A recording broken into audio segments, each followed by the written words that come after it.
He, after he died, I read his obituaries, and I found this story. He was a big fan of the suffragette Emily Davison. And do you know who Emily Davison is? Yes, of course you do.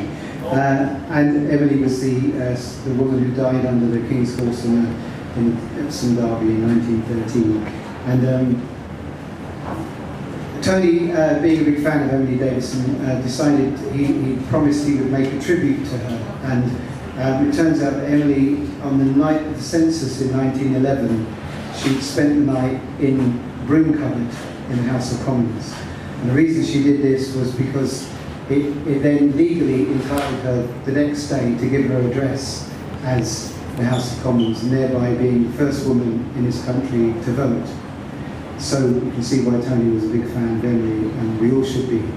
And so his tribute to her was to make this plaque and secretly pin it to the door of the broom cupboard, which I thought was a great tribute. And I wrote a song about it, and it's for want of a snappy title.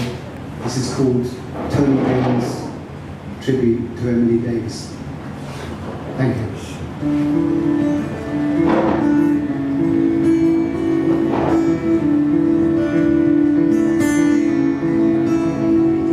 She slips through the doorway, away from the crowds down the stairs.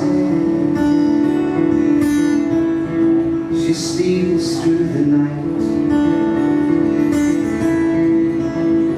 just a plain-looking woman, concealed in her coat and her cares, pursuing her right.